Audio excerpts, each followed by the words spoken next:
Hello दोस्तों, मैं महेंद्र सिंह मेरे इस यूट्यूब चैनल ट्रेडिंग आर्ट पे आप सभी का हार्दिक स्वागत करता हूँ। कैसे हैं आप लोग? आज हम बात करेंगे कि ऑप्शन ट्रेडिंग के वो 5 कॉमन मिस्टेक्स जो लगभग हर ट्रेडर जो नए होते हैं ट्रेडिंग में वो करते हैं।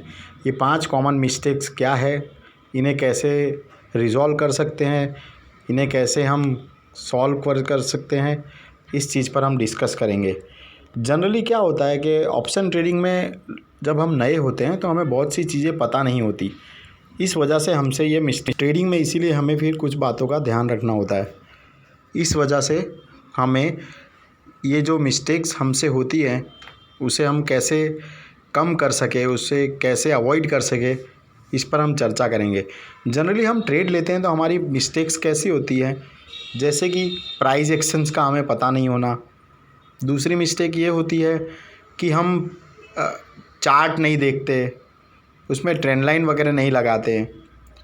दूसरी मिस्टेक ये है कि हम ओटीएम, एटीएम इस तरह की जो चीज़ें हैं टेक्निकल, जैसे out of the money trade करते हैं, आईटीएम में ट्रेड नहीं करते।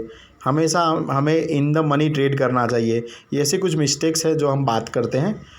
टेकिंग ट्रेड विदाउट नॉलेज, जैसा कि मैंने बताया कि हमें पता ही नहीं होता कि आज मार्केट किस तरफ जाएगा, अप जाएगा, डाउन जाएगा, और हम ट्रेड प्लान कर लेते हैं और ले भी लेते हैं। अच्छा, मज़े की बात यह है कि लोग ट्रेड ले पहले लेते हैं, उसके बाद सोचते हैं कि ये हमें कितने पे बाई करना था, कितना इसका रेजिस्टेंस है, कितना सपोर्ट्स है, क्या इसका आउटकम होगा। ये सब ट्रेड लेने के बाद प्लान करते हैं, जबकि ये हमें ट्रेड लेने से पहले प्लान करने चाहिए। ये कॉमन मिस्टेक है एक ट्रेडर की। इसीलिए जब भी आप ट्रेड लें उसको बिना अच्छे से समझे, उसके सपोर्ट्स रेजिस्टेंस को देखे बिना ट्रेड ना लें।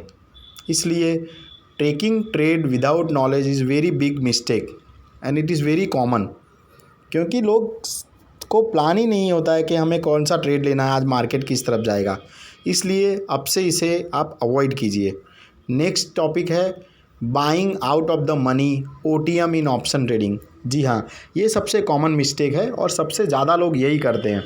मान लीजिए कि आज निफ्टी 17,500 पे चल रहा है, तो 17,300, 17,200 जो हुआ वो इन द मनी हुआ, उसे आईटीएम बोलते हैं।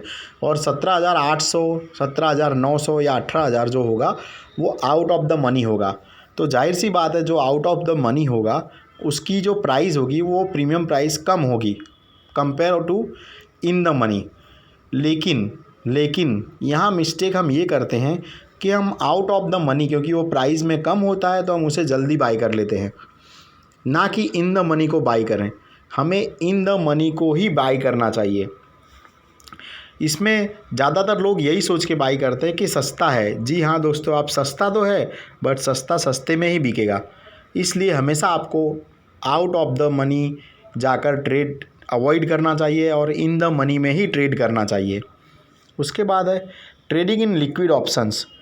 जिस दिन मार्केट में ज़्यादा वॉलेटिलिटी हो या लिक्विड ऑप्शंस हो, उसे में ही हमें ट्रेड करना चाहिए। लोग क्या करते हैं कि जिस दिन मार्केट साइडवेज होता है उस दिन भी ट्रेड ले लेते हैं और पकड़ के बैठे रहते हैं। ऐसा नहीं करना चाहिए। हमें मार्केट में जब तक कोई अच्छा ट्रेड ना मिले तब तक हमें ट्रेड नहीं लेना चाहिए। आजकल ऐसा देखा गया है कि मार्केट सुबह गैप अप ओपन होता है या तो गैप डाउन ओपन होता है, उसके बाद वो मार्केट पूरा दिन साइडवेज रहता है। ऐसे में एक ऑप्शन बायर के लिए कोई प्रॉफिट का ट्रेड नहीं बनता। इसलिए हमें ये सब चीज़ें अवॉइड करनी चाहिए। धीरे धीरे आप जब ये चीज़ों को लर्न करने लगेंगे, समझने लगेंगे, तो ये चीज़ें साइड होने लगेगी। इसलिए ट्रेडिंग इन लिक्विड ऑप्शंस का मतलब यही है कि जब भी मार्केट ज़्यादा वॉलेटाइल हो तब उसे समझकर और उसमें ट्रेड लें। इसके बाद है लिमिटेड ट्रेडिंग स्ट्रेटजी। जी हाँ दोस्तों, हमारी जो ट्रेडिंग स्ट्रेटजी है वो बहुत ही लिमिटेड है, यानी कि कम है। हमें हमेशा ध्यान रखना चाहिए कि ये मार्केट एक तरीके से नहीं होता, इसमें हर दिन नया होता है। हम ये सोच कर आते हैं कि आज मार्केट अप जाएगा या आज डाउन जाएगा, और मार्केट हमारा अपोजिट साइड होता है, हमसे अपोजिट होता है। इसलिए हमें हमेशा अपनी स्ट्रेटजी को डे बाय डे या फ्रीक्वेंटली चेंज करना चाहिए। और उसे स्ट्रेटजी को चेंज करने के लिए आपके पास अलग अलग प्रकार की स्ट्रेटजी होनी चाहिए। मान लीजिए मैंने एक 100 रुपये का कॉल बाय किया, मुझे लगा कि मार्केट ऊपर जाएगा, लेकिन वो 110 होने के बाद उसने रिवर्स ट्रेंड आ गया, मार्केट डाउन की तरफ होने लगा। तो मुझे तुरंत ही ये डिसीजन लेके अपनी स्ट्रेटजी चेंज करके मुझे कॉल ऑप्शन से एग्ज़िट होकर जो भी लॉस प्रॉफिट है बुक करके मुझे चेंज करके तुरंत पुट ऑप्शंस में आ जाना चाहिए। इसके बाद है जो कॉमन मिस्टेक है वो नेग्लेक्टिंग वॉलेटिलिटी। हम वॉलेटिलिटी को नेग्लेक्ट कर देते हैं। जैसा कि मैंने बताया, जब वॉलेटिलिटी ज़्यादा होती है तो मार्केट में हमें ट्रेड करना चाहिए, लेकिन उससे पहले हमें ये भी ध्यान रखना चाहिए कि क्या हमें उस ट्रेड के बारे में पूरा का पूरा नॉलेज है, क्या हमें उसका सपोर्ट्स एंड रेजिस्टेंस पता है। ये सबसे ज़रूरी है। और वॉलेटिलिटी को हमें नेग्लेक्ट करना चाहिए, क्योंकि हमें पता नहीं होता ना कि मार्केट कहाँ से टर्न होगा, कहाँ से वो डाउन साइड जाएगा, कहाँ से वो अप जाएगा। इसलिए हमें इस बात का भी ध्यान रखना चाहिए कि मार्केट में वॉलेटिलिटी तो है, लेकिन उस वॉलेटिलिटी को मैं कैसे ऑब्ज़र्व करूँ, उससे कैसे पैसे बनाऊँ, ना कि मैं पैसे गंवाऊँ। इसलिए इन सब चीज़ों का आप ध्यान रखिए और अपने ट्रेड में से इसे अवॉइड कीजिए, एलिमिनेट कीजिए।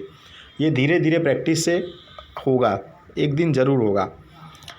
ऐसे ही नए नए आइडियाज़ के लिए मेरे ट्रेडिंग आर्ट के चैनल पर बने रहिए और लाइक कीजिए, सब्सक्राइब कीजिए। मिलेंगे एक नए वीडियो में नए आइडियाज़ के साथ। तब तक के लिए धन्यवाद। Thank you.